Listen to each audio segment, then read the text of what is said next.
Hello everyone, welcome to my YouTube channel.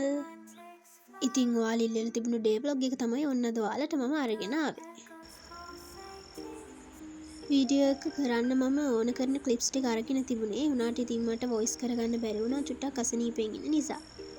උදේ මට කරන්න පොඩි වැඩ වගේක් තිබුණා. ඒ ටිකත් කරලා ඉවරලා ඉතින් දැන් ප්ලාන්ට්ස් වලට කියා කරන්න තමයි හදන්නේ. පළවලට වතුර දාද්දී අනිවාර්යයෙන්ම කරන දෙයක් තමයි මම අනිවාර්යෙන් ප්ලාන්ට් එක දිහා හොඳට බලනවා. ඒ බලලා ඉවරලා සවුත් වෙච්ච කොළ තියෙනවා නම් අනිවාර්යෙන්ම ඒව කපලා අයින් කරනවා. ඊට පස්සේ ස්ප්‍රේ බොටල් එකකින් මෙන්න මේ විදිහට මම පළවලට වතුර දානවා. කොළවලට විතරක් ඉතින් වතුර තිබිලා මදිනේ. ඊට පස්සේ මෙන්න මේ විදිහට පැලයට වතුර ටිකක් දානවා. ඉතින් බලන්නකො කවුද වීඩියෝ එක මැද්දට පනින්නේ කියලා. මම ඔයාලට පෙන්වන්න හදන්නේ මගේ ප්ලාන්ට් එකේ දාපු පළවෙනි දැල්ල. දැන් මේ වෙනකොට මගේ ප්ලාන්ට් එකේ දෙවෙනි දැල්ලක් දාලා තියෙනවා. මේ ප්ලාන්ට් එකේ නම තමයි පොතෝස්. ඉතින් පොතෝස් වලත් එක ටයිප්ස් තියෙනවා. මේ තියෙන්නේ ග්‍රීන් පොතෝස් එකක්. එතකොට මේ තියෙන්නේ මොනස්ටේරියා ප්ලාන්ට් එකක්. මගේ මේ ප්ලාන්ට් එකට නම් චුට්ටක් ඩැමේජ් වෙලා තමයි තියෙන්නේ.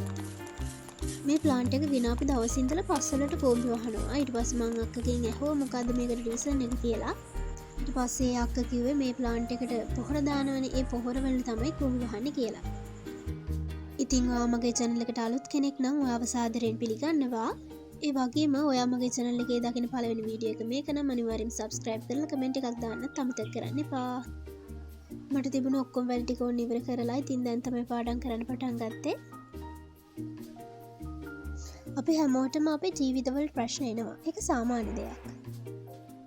හැබැයි කවුරුම හරි ඔයාට දිගින් දිගටම ප්‍රශ්න දානවා නම් එහෙමත් නැත්නම් ඔයාට මේ දේ කරන්න බෑ ඔයා ඔක නොකරනවා නම් හොඳයි කියලා ඔයාට බෑඩ් කමෙන්ට්ස් දෙනවා නම් ඔයා අනිවාර්යෙන්ම ඒ කෙනාගෙන් ඈත් වෙන්න දෙපාරක් හිතන්න එපා.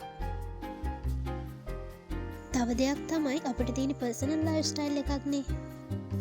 ඉතින් ඔයාගේ ජීවිතේ දෙන ප්‍රශ්න ඔයාට තියෙන ගෝල්ස් ටාගට්ස් කාටවත් කියන්න යන්න එපා.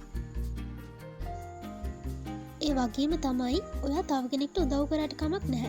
හැබැයි ඔයා කවුරුවත් ගැන ඕනකට වඩා බලාපොරොත්තු තියාගන්න යන්නත් එපා.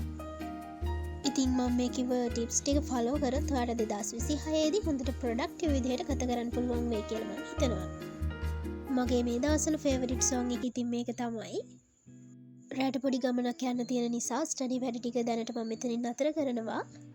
මං හවස් ටයිම් එකෙත් ස්ටඩි කරන්න තමයි හිටියේ. ඒ වුණාට මට ඉතින් ස්ටඩි කරන්න බැරි වුණා. ඉතින් ඇත්තටම මම මේ හවස නික්කමට තමයි එළියට ගියේ. මේ view එක නම් මාරම ලස්සනයි. ෆෝන් එකෙන් බලනවට වැඩිය ඇත්තටම S2 දකිද්දී මේ view එක ඇත්තටම තවත් ලස්සනයි. ඉතින් ඔන්න දැන් අපි ගමනක් යන්න තමයි හදන්නේ. මෙයාට මාස 6න් 6ට බෙහෙතක් විදින්න තියෙනවා. ඉතින් ඒක චුට්ටක් පරක්කු වෙච්ච හින්දා ඔන්න අද මෙයාව මෙතෙන්ට එක් කරගෙන ආවා බෙහෙතක් විදින්න.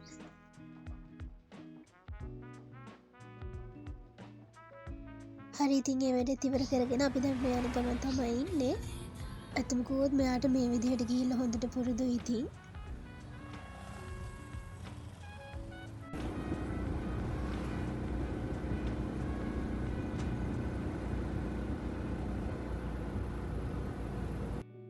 හරි එහෙනම් ඉතින් අපි ෆ්‍රෙෂන් අප් වෙලා අපේ නයිට් රූටින් එක පටන් ගමු. මම ග්‍රේඩ් 9 වලදී වගේ කොණ්ඩේ ගොඩක්ම කපලා තමයි තිබුණේ.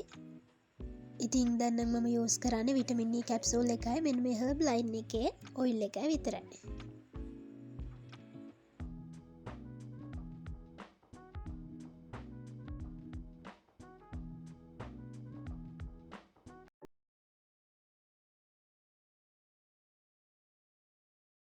හරි එහෙනම් අපි ආයෙත් ස්ටඩි වැඩ ටික පටන් ගමු.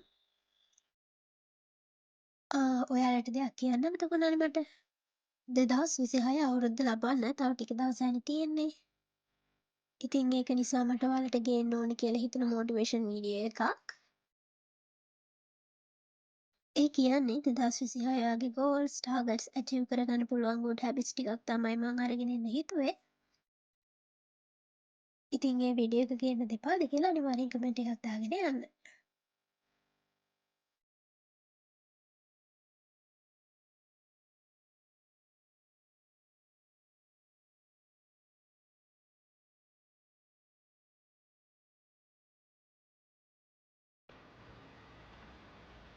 දන්න කෙනෙක් ඉන්නව නම් මට කියන්න පුළුවන්ද මෙයා මේ මොකද්ද කරන්නේ කියලා?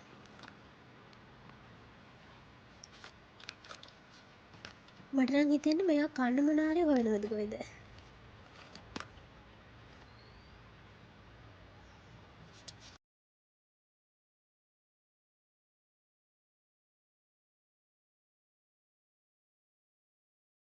හරි එහෙනම් අදට මගේ වැඩ ටික ඉවරයි. අලුත් වීඩියෝ එකක එනකන් හැමෝම සතුටින් පරිස්සමෙන් ඉන්න. බයි බයි. good night.